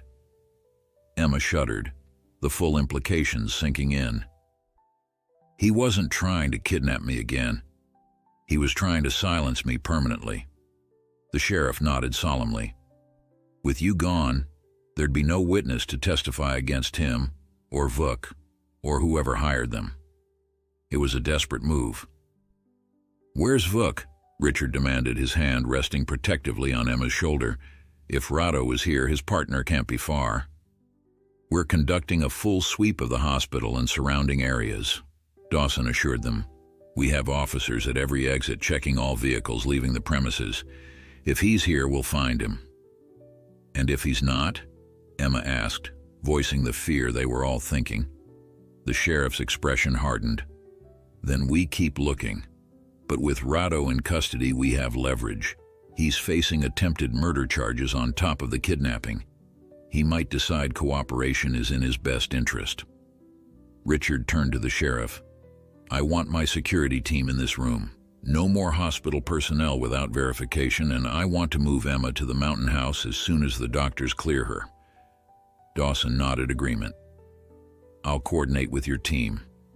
In the meantime, I'm stationing 2 deputies outside this door. No one gets in without proper identification and authorization." Once the sheriff left, Emma leaned back in her wheelchair, suddenly overwhelmed by exhaustion. The adrenaline crash left her trembling slightly. Kaiser immediately shifted closer, resting his head on her lap as if sensing her need for comfort. "I still can't believe he found me," Emma murmured, stroking Kaiser's ears. "In that remote cabin, miles from anywhere. And then to bring back help. It's like something from a movie, not real life." Richard pulled a chair closer to her. "I've heard stories about service dogs doing extraordinary things, but this..." He shook his head in wonder. "The bond between you two is remarkable." "It was from the beginning," Emma said, a faint smile softening her features despite the tension of the day. "When I found him, he was half-starved, leg badly broken. The vet said putting him down would be a kindness, but he looked at me with these eyes." She gestured to Kaiser's soulful gaze, like he was saying, "I'm not done yet. Don't give up on me." Richard watched as his daughter gently traced the scar on Kaiser's hind leg, the permanent reminder of his early injury. "You saw something in him that others missed," he observed quietly. "Yes." Emma looked up, meeting her father's eyes. "Mom taught me that. Remember how she always said true strength isn't about never falling, but about how you rise after you fall?" Richard's breath caught audibly. "I had forgotten," he admitted, his voice rough with emotion. "She said that all the time." "Kaiser embodied that," Emma continued. 3 surgeries, months of rehabilitation. He never complained, never gave up. And that slight limp never slowed him down. If anything, it made him more determined. The parallel wasn't lost on either of them. In their own ways, both had responded to loss by withdrawing, Richard into his work, Emma into the wilderness. Neither had truly risen again after falling. Until now, perhaps. "I'd like to hear more," Richard said softly, "about your work, your life these past years, when you're feeling up to it."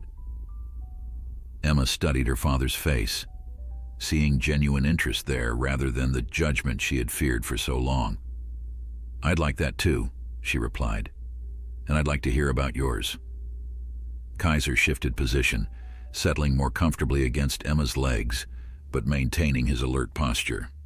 His presence created a bridge between father and daughter, a physical manifestation of the connection they were cautiously rebuilding. Outside the window, dusk was falling, casting long shadows across the hospital grounds. Somewhere out there, Vuk might still be lurking, a threat yet to be neutralized.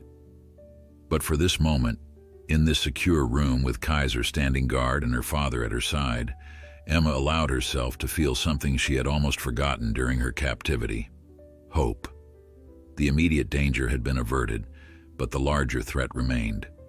Tomorrow would bring new challenges: questioning Rado, searching for Vuk, planning the move to the mountain house. For now, though, Emma was content to sit in this fragile peace, drawing strength from Kaiser's unwavering presence and the tentative reconnection with her father. In the corridor outside, Richard's security team took up positions, their professional vigilance a complement to Kaiser's instinctive protection.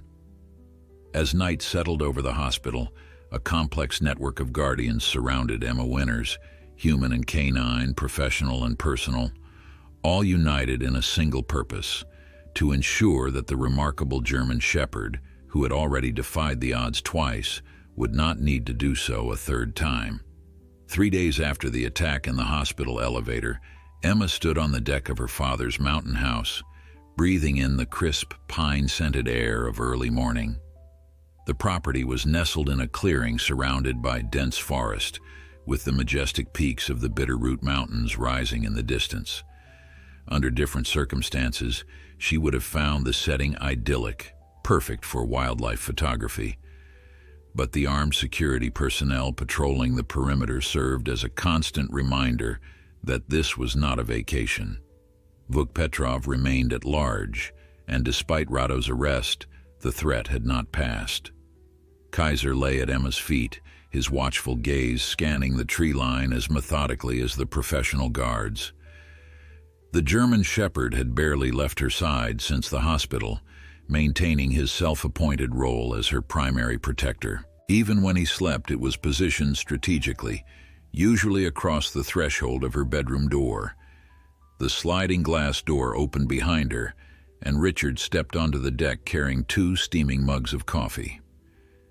Kaiser's ears twitched in acknowledgement, but he didn't shift his attention from his surveillance. "The doctors would probably say you should be resting," Richard remarked, handing her one of the mugs. Emma accepted the coffee with a grateful smile. "Probably. But I've spent enough time confined lately. I needed fresh air." They stood in companionable silence for a few minutes, watching the mist rise from the valley below as the sun climbed higher. It was still strange for Emma, this newfound ease with her father. 3 days of shared vigilance and quiet conversations had begun to bridge the chasm between them, constructing a foundation for a relationship different from what they'd had before, perhaps stronger, built on mutual respect rather than obligation. "I spoke with Sheriff Dawson this morning," Richard finally said, breaking the silence. "Rado's talking." Emma's hand tightened around her mug. "What did he say?" "Enough to confirm what we suspected. The Kovac brothers orchestrated everything from prison. Vuk and Rado are cousins who owed them favors." Richard's jaw tightened. "They planned to kill you all along. The ransom demand was just to buy time, to keep me from pushing the investigation too hard while they moved you to a more remote location for—" He couldn't finish the sentence. Kaiser, sensing the shift in Emma's emotions, pressed closer against her legs. She rested her free hand on his head, drawing comfort from his solid presence. "And Vuk?" she asked, forcing herself to face the question that had haunted her since the hospital. "No confirmed sightings. They found a stolen car abandoned about 50 miles from the hospital, but the trail goes cold there." Richard set his mug on the railing, his expression grim. "Dawson believes he may have crossed state lines. The FBI is involved now." Emma nodded, absorbing this information. Part of her had hoped Vuk would be captured quickly, allowing this chapter of her life to close. But another part had known it wouldn't be that simple. The preliminary hearing for Rado is scheduled for next week, Richard continued. The prosecutor wants to know if you'll be ready to testify. Only about the kidnapping, not the hospital attack. That's a separate case. The thought of facing Rado in court, of recounting those terrifying days in the basement, sent a chill through Emma despite the warming air. But she nodded resolutely. I'll be ready. He needs to pay for what he did. Richard studied his daughter's face, pride evident in his expression. You know, you remind me so much of your mother. She had that same strength. The comparison touched Emma deeply. I've missed talking about her, she admitted. After the funeral, it just seemed easier not to mention her. I thought it would hurt less that way, Richard said quietly. I was wrong. Not talking about her didn't make the pain go away. It just meant I started forgetting the little things that made her special. He paused, a distant look coming into his eyes. Like how she always sang off-key in the car, but with complete conviction. Emma laughed softly. Or how she insisted on making all her Christmas gifts by hand, even though she was terrible at crafts. God, those sweaters, Richard groaned, a genuine smile breaking through his usual reserve. I still have the one she made me our last Christmas together. It's the ugliest thing I've ever seen, and I couldn't bear to part with it. Their shared laughter faded into a comfortable silence. Kaiser had shifted position, now sitting alert between them as if approving of this healing conversation. I was thinking, Richard said after a moment, about your wildlife photography work. Your mother always said you had a special eye for capturing animals in their natural state. I'd like to see your portfolio sometime, if you're willing to share it. The simple request, delivered without judgment or criticism, meant more to Emma than any grand gesture could have. I'd like that, she replied. Some of my best work is from the wolf conservation project I was working on before. She trailed off, unwilling to bring the kidnapping back into this moment. Richard understood. Well, when this is all over, I hope you'll consider completing that project. It sounds important. It is, Emma confirmed, feeling a spark of her old passion reignite. The data we gather helps shape conservation policy.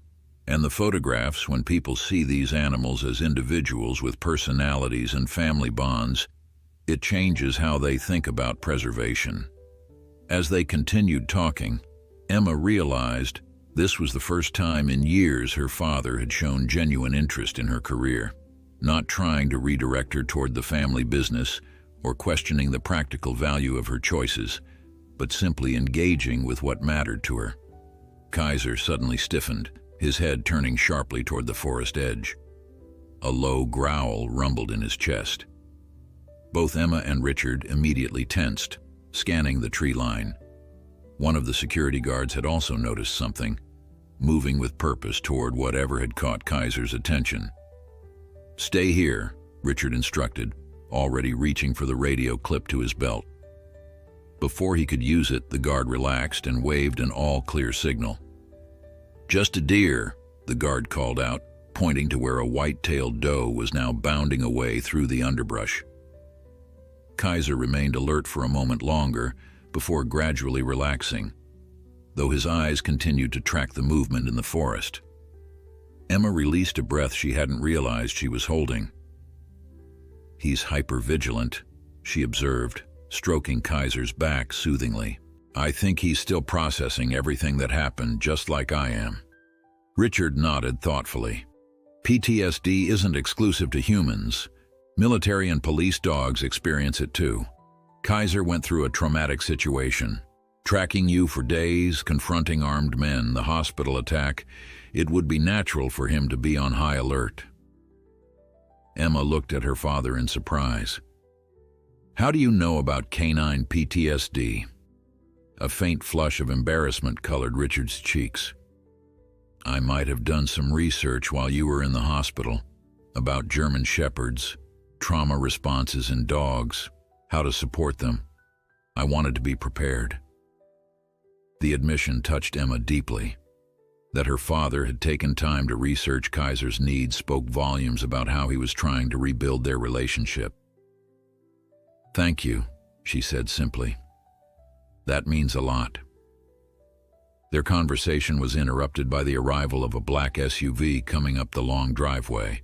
The security team immediately moved into defensive positions until the vehicle was confirmed as friendly, one of their own, returning from town with supplies. Emma watched as the guards methodically checked the vehicle before allowing it to proceed to the house. Such precautions had become routine over the past 3 days, a necessary reality while Vuk remained at large. The prosecutor thinks that with Rado's testimony, they might be able to build a case against the Kovac brothers for conspiracy, Richard said, returning to their earlier discussion, adding more years to their sentence. "Good," Emma replied firmly. "They shouldn't have the opportunity to hurt anyone else." Kaiser had settled back down, but his relaxation was relative, a state of readiness rather than true ease. Emma recognized it as the same vigilant rest he had displayed during their wilderness expeditions when potential predators might be nearby. Inside the house, the phone rang. Richard excused himself to answer it, leaving Emma alone with Kaiser on the deck. She knelt beside the German shepherd, bringing herself to eye level with him. "We're going to get through this," she told him softly, rubbing the spot behind his ears that he loved. "And when it's over, we'll go back to the forests and mountains. Back to our work. Different maybe, but together." Kaiser looked at her with those intelligent eyes that seemed to understand every word, then leaned forward to gently lick her cheek once, a gesture of reassurance and affection that brought tears to Emma's eyes. What she didn't say, what remained an unspoken fear, was the knowledge that somewhere out there, Vuk was still free, and as long as he remained at large, this forced seclusion, this life behind security perimeters and armed guards, would continue. Emma gazed out at the serene mountain vista, wondering if the wilderness she loved would ever feel safe again. Only time would tell. But with Kaiser beside her, and the unexpected reconnection with her father, she faced that uncertain future with something she had thought lost during those dark days in the basement: hope. A week had passed since their arrival at the mountain house. The preliminary hearing for Rado Petrov had been postponed by 2 days due to procedural matters, leaving Emma in a state of anxious anticipation. Tomorrow, she would face one of her kidnappers in court, recounting the ordeal that still visited her in nightmares. Tonight, though, Emma found herself sitting in the living room with her father, surrounded by her photography portfolio spread across the coffee table. Kaiser lay on the rug beside her, occasionally lifting his head to observe their conversation before returning to his vigilant rest. "These are extraordinary," Richard said, carefully examining a series of black and white images showing wolf pups at play while adult wolves watched from the background. "You've captured something here, a family dynamic that feels almost human." Emma smiled, pleased by his genuine appreciation. "That's exactly what I try to do, show the connections, the emotions, the intelligence. When people see animals as thinking, feeling beings with complex social structures, it becomes harder to dismiss conservation as just sentimental environmentalism." "Your mother would have loved these," Richard observed, lingering over a particularly striking image of an alpha female standing watch over her pack. "She always said you had a gift for seeing beneath the surface."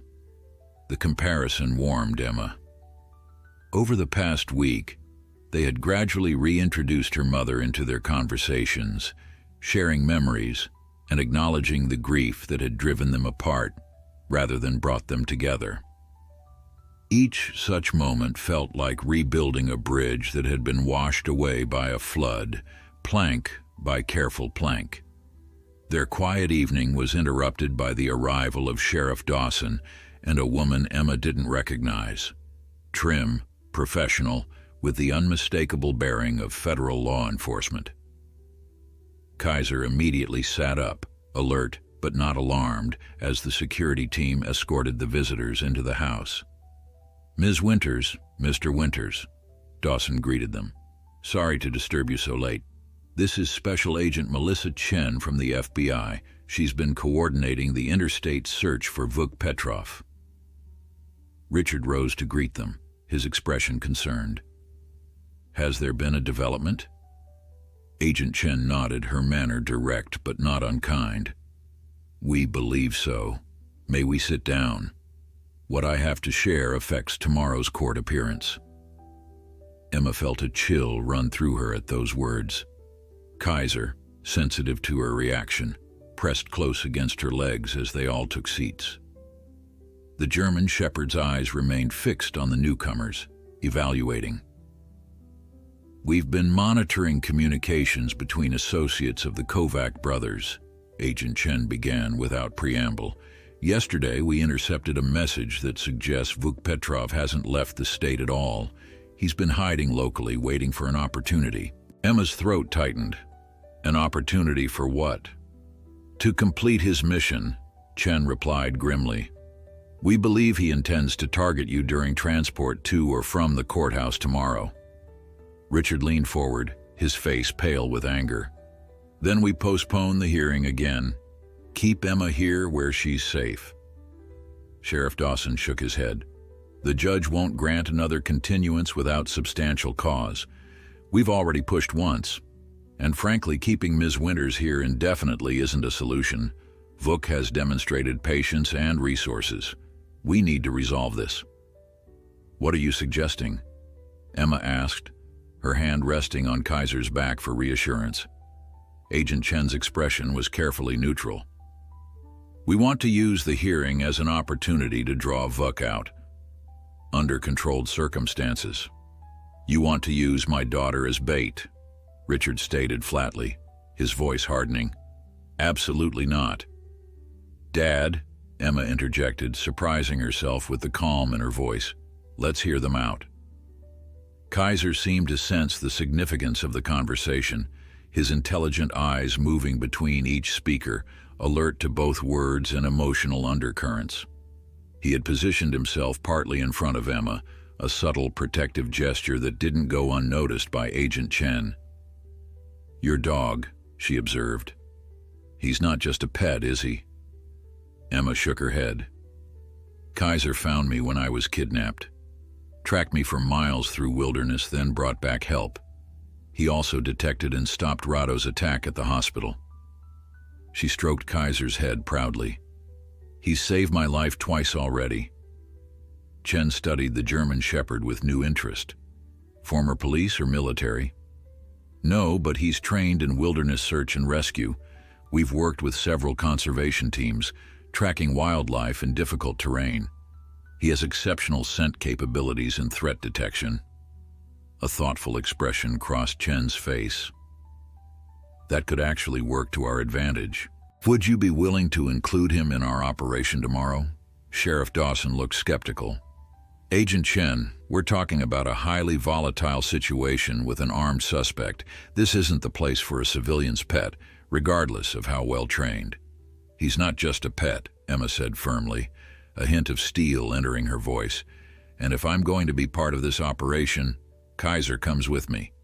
He's detected threats that trained professionals missed. Twice." Richard, who had been listening intently, nodded in agreement. "If this proceeds, and I'm not saying it should, Kaiser stays with Emma, non-negotiable." Agent Chen considered this for a moment, then nodded. "Actually, his presence might make our scenario more convincing. Vuk would expect Emma to keep the dog close after everything that's happened." "You still haven't explained exactly what you're proposing," Richard pointed out, his protective instincts clearly at war with the practical need to end the threat permanently. Chen leaned forward, outlining the plan. They would use Emma's court appearance as the framework, but with significant modifications to ensure her safety. Multiple decoys, strategic timing changes, a carefully planned route with surveillance and tactical teams positioned at key points. Emma would be accompanied by undercover agents in addition to visible security, creating the appearance of vulnerability while maintaining comprehensive protection. The goal is to make Vuk believe he's identified a window of opportunity, Chen explained, when in reality, he'll be exposing himself by acting on it. And where does Kaiser fit into this? Emma asked, her fingers absently tracing the scar on the German Shepherd's hind leg, a gesture that had become a grounding ritual for her over the past week. His presence serves two purposes, Chen replied. First, it maintains the authenticity of your appearance. Second, based on what you've described, he may give us early warning if Vuk gets closer than our surveillance detects. An additional layer of security. Sheriff Dawson still looked uncomfortable. It's a solid plan, but it puts you at the center of a dangerous operation, Ms. Winters. You need to be absolutely certain before agreeing. Emma was quiet for a long moment, weighing the risks against the alternative, continuing to live in fear, looking over her shoulder, never knowing when Vuk might appear. Kaiser watched her face intently, as if understanding the gravity of the decision. "I want this to end," she finally said, her voice steady. "I want my life back. If this is how we make that happen, I'm willing to do it." She looked down at Kaiser. "We're willing to do it." Richard closed his eyes briefly, his expression pained but resigned. "If Emma's decided, then I'll support her. But I want to review every detail of the plan. No surprises, no last-minute changes without consultation." "Agreed," Chen said with a nod of respect. "We'll go through it all now, and again in the morning before we proceed." For the next hour, they discussed logistics, transportation routes, communication protocols, contingency plans. Emma listened carefully, asking questions when needed, but her mind kept returning to the reality that tomorrow, one way or another, she would face the man who had kidnapped her and then hunted her like prey. Kaiser remained vigilant throughout the planning session, occasionally shifting position, but never moving far from Emma. Once, when the conversation became particularly tense, he placed his paw on her knee as if offering reassurance. "There's one more thing," Emma said as the meeting wound down. "If we're doing this, I have a request. It's important to me." Agent Chen raised an eyebrow questioningly. "What is it?" "I don't want Kaiser restrained in any way. No leash, no harness. He needs to be able to move freely if he detects a threat." Emma's expression was determined. "He's earned that trust." The agent exchanged glances with Sheriff Dawson, clearly weighing the pros and cons of an unrestrained dog in an operation of this complexity. "That's not standard protocol," Chen began. "Neither is anything about this situation," Emma countered. "Kaiser has proven his judgment is better than most humans. If we're using him as part of this operation, we use him properly, not as a prop, but as the remarkable partner he is." Richard backed his daughter immediately. "Emma knows Kaiser's capabilities better than anyone. If she says he needs freedom of movement, we should listen." After a moment's consideration, Chen nodded. "All right. Kaiser operates unrestricted, but we'll need to brief the tactical teams so they don't misinterpret his movements during the operation." As the meeting concluded and their visitors prepared to leave, Emma knelt beside Kaiser, bringing her face close to his. "Tomorrow's going to be challenging," she told him softly. "But we've faced worse together, haven't we?" Kaiser's warm brown eyes held her gaze with an intelligence that seemed to transcend the barrier between species. He pressed his forehead briefly against hers, a gesture of solidarity and devotion that spoke louder than words. Tomorrow would bring resolution, one way or another. With Kaiser by her side, Emma would face whatever came, not as a victim, but as a survivor. The Jefferson County Courthouse stood imposing against the clear blue morning sky, its stone facade lending an air of permanence and authority to the proceedings about to take place inside. Emma sat in the back of an armored SUV, Kaiser pressed against her leg, both of them watching the building as they approached the secure entrance at the rear. "Tactical teams are in position," the driver informed them, his voice professionally detached despite the tension of the moment. "Decoy vehicles have already completed their runs. So far, surveillance has detected nothing unusual." Emma nodded, her hand resting on Kaiser's back. The German Shepherd was alert but calm, his breathing steady as he scanned their surroundings through the tinted windows. He showed none of the warning signs she had come to recognize over the past weeks. No raised hackles, no tensed muscles, no low growls.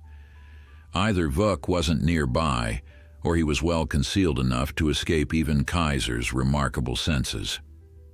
"Remember," Agent Chen said from the front passenger seat, "the courtroom has been secured since dawn. The route from the vehicle to the hearing room has been cleared and is under constant surveillance. The most vulnerable point will be the 20 seconds it takes to move from this vehicle to the building entrance." Emma had heard this all before during the morning briefing, but she appreciated the reminder. The weight of the bulletproof vest beneath her blazer was uncomfortable but reassuring. Kaiser, despite the FBI's suggestions, wore no protective gear. Such equipment would have restricted his movement and dulled his senses. "Ready?" Chen asked as they pulled up to the designated entry point. Emma took a deep breath and nodded. "Ready?" She looked down at Kaiser. "Stay close," she instructed quietly, a command he knew well from their wilderness expeditions. The German Shepherd's eyes locked with hers, a silent communication passing between them. He understood the importance of this moment, perhaps not the human complexities of law enforcement operations, but certainly the presence of danger and his role in protecting her from it. The door opened, and Emma stepped out into the crisp morning air, Kaiser moving smoothly alongside her. Uniformed officers flanked them immediately, creating a human corridor toward the courthouse doors. Emma was acutely aware of how exposed they were in this moment despite the precautions. Her eyes scanned rooftops, windows, the edges of the parking area. Any place a threat might emerge. Kaiser walked with the focused intensity Emma recognized from their tracking work, his senses fully engaged but his demeanor calm. Several steps into their short journey, he suddenly paused, his nose lifting slightly as he tested the air. Emma froze instantly, trusting his judgment without question. The security team tensed, hands moving toward weapons. Agent Chen, a few steps ahead, turned back with a questioning look. "He's sensing something," Emma said quietly, her eyes following Kaiser's gaze as it fixed on the courthouse service entrance about 30 yards to their right. The door was partially obscured by a delivery van, creating a blind spot in the security perimeter. Chen immediately spoke into her wrist microphone, alerting the tactical teams to the potential threat. "Possible contact, east service entrance. Do not approach. Wait for confirmation." Kaiser's posture had changed subtly, not aggressive but intensely focused. Without warning, he moved forward, angling toward the service entrance with determined purpose. "Kaiser," Emma called, but for the first time since she'd known him, the German Shepherd didn't immediately respond to her voice. He continued toward the delivery van, his movement deliberate, almost stalking. "Stay with your protective detail," Chen ordered Emma, drawing her sidearm. "We'll check it out." But Emma knew Kaiser better than anyone. This wasn't random behavior. He had detected something specific. "No," she said firmly. "He knows what he's doing.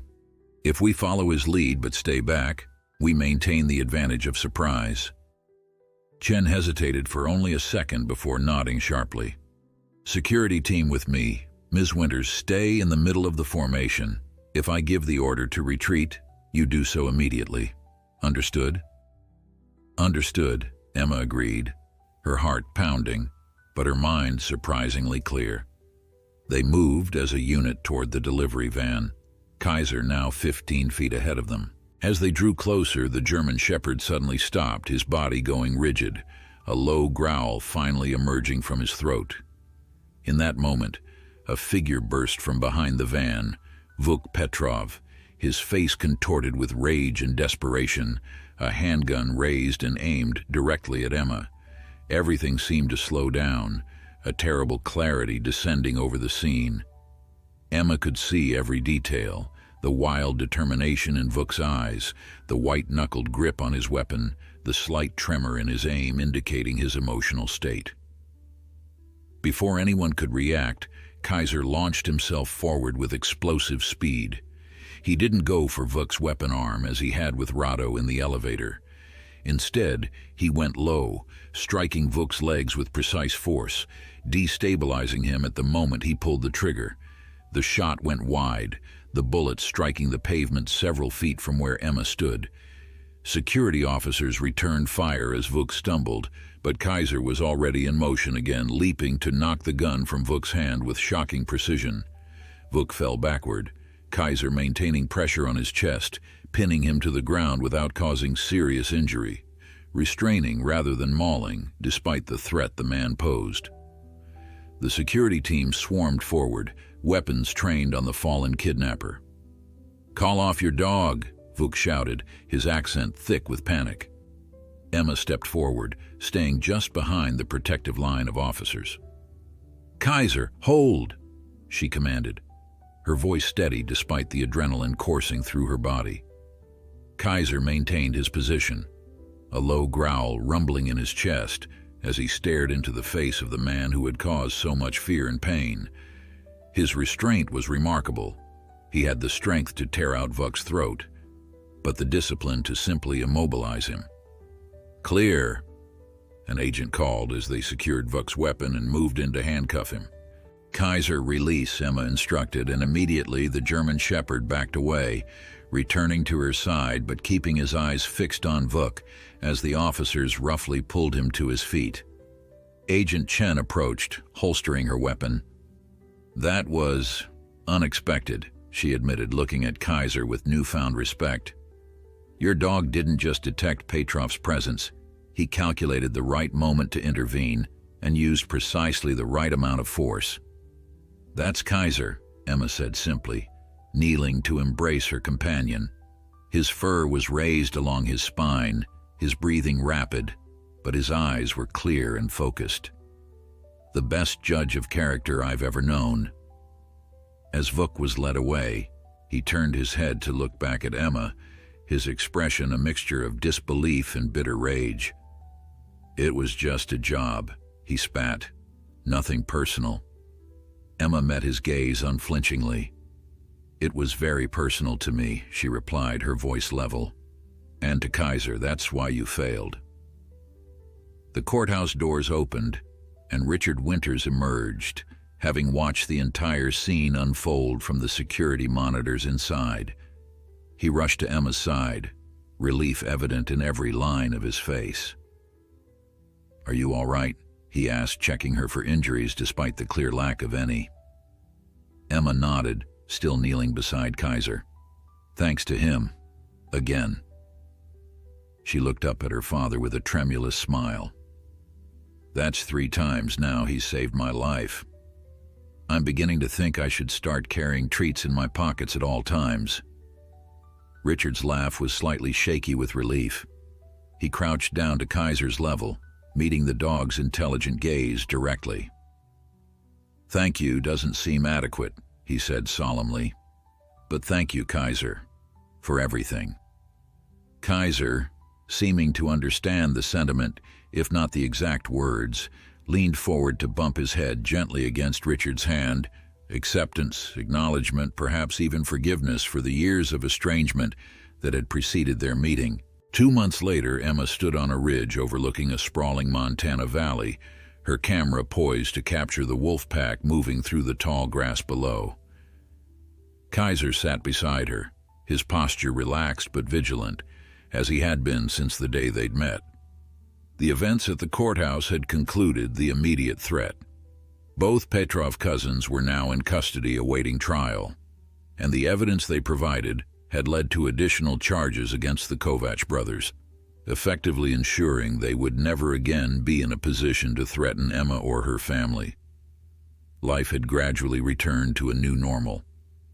Emma had resumed her wildlife photography, now with occasional company. Her father had developed an unexpected interest in conservation work, using his business connections to support environmental initiatives that aligned with Emma's passions. The ridge where they now stood was a favorite spot, offering panoramic views of the valley and excellent wildlife observation opportunities. Kaiser had led her here during their first expedition after her recovery, seeming to understand her need to reclaim the wilderness that had once been her sanctuary. The German shepherd's ears suddenly perked up, his head turning toward the trail behind them. Emma followed his gaze, smiling as she spotted her father making his way carefully up the path carrying a small cooler. "I brought lunch," Richard called as he approached, "and yes, Kaiser's special jerky treats are included." Kaiser's tail wagged at the mention of his name, but he remained seated until Emma gave him permission to greet Richard. The formality of the gesture had eased over time, but Kaiser's protective instincts remained finely honed, a permanent change from the ordeal they had survived together. "Did I miss the wolves?"